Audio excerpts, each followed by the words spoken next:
We have fire. It's burning down pretty good now.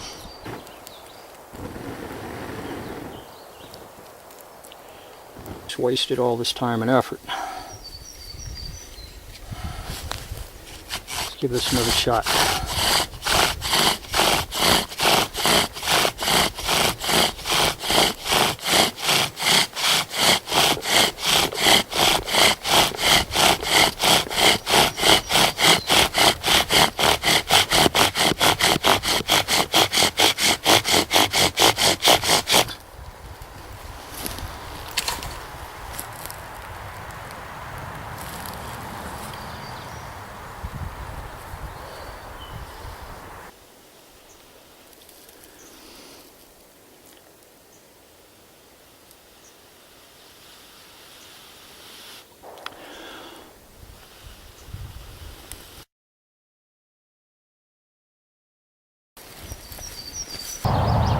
Hello, welcome back to another episode from Pale Horse Survival and Tactical. I'm Bill, glad you could join me.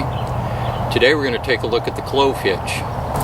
Okay, the clove hitch is a very good hitch for attaching a rope to an anchor point. It's pretty reliable as long as tension is kept on the standing end of the line. If it gets slack and it gets jiggled around a little bit, it has a tendency to come undone pretty easily. So to do this, it's pretty easy. Just run your line over your anchor point,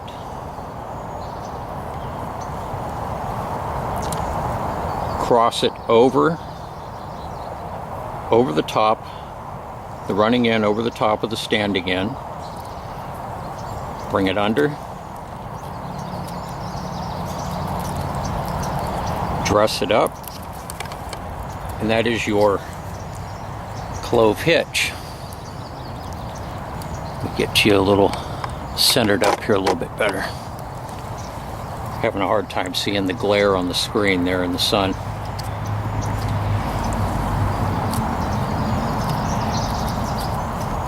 And I'll demonstrate. If you get slack on it, how easily it tends to come undone here. Just like that. So it's pretty durable as long as there's weight or tension on the standing end. So let's go through that again. We just run it over the top, pass the running end over the standing end.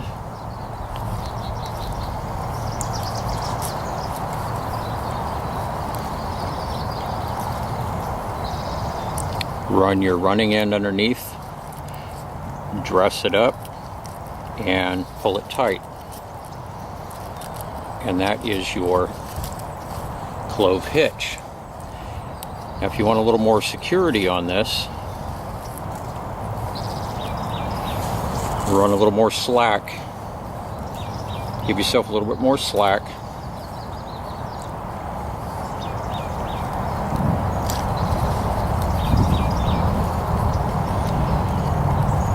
Attach your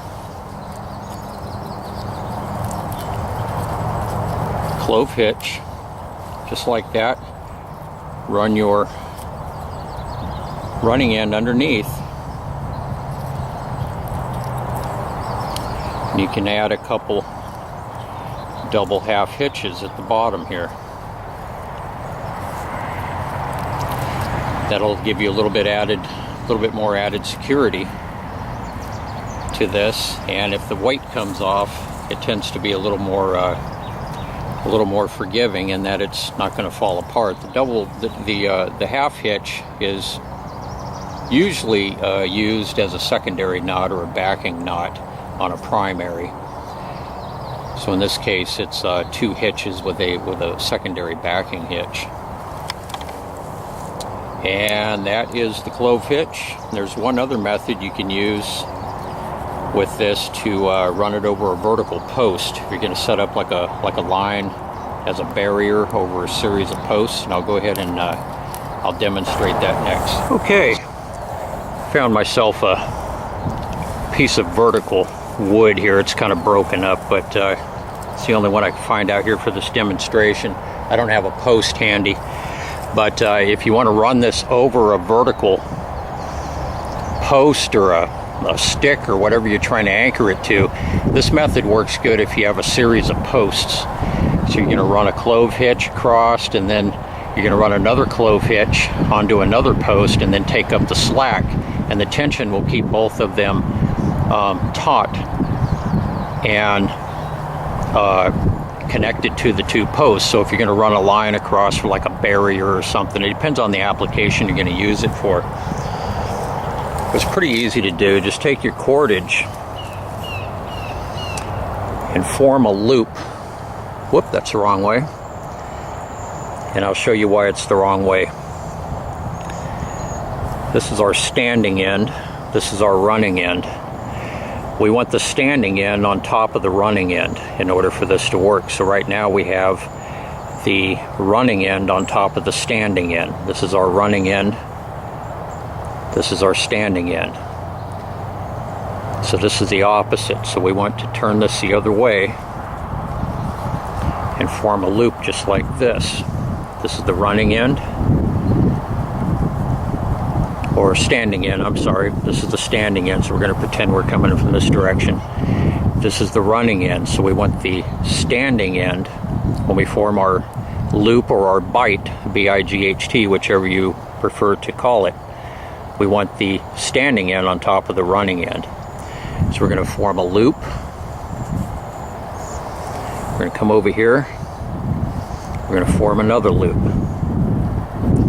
So we have two loops. And again, the standing end is on top of the running end. On top, on top. They look exactly alike. Take this one, pass it over on top of the right loop, goes over on top of the left. Just cross them over like this.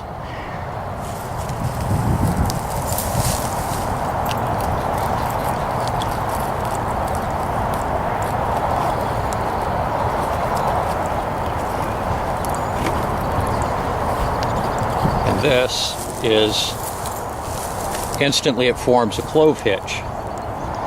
Swing the screen around, make sure I'm in frame. So if we have enough, if you have a long rope, you can take this end, your running end, and you can run that across to another post. And to pull the slack out, when you form your loops on the other post on this side, and you drop it on the top, this is real easy to take the slack out of.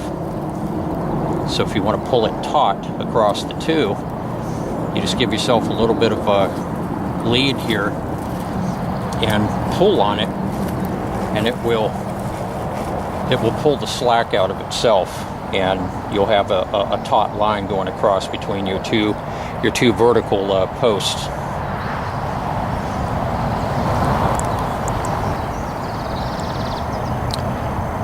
Well, I hope you enjoyed the video as much as I did making it today. Please like, subscribe, and share.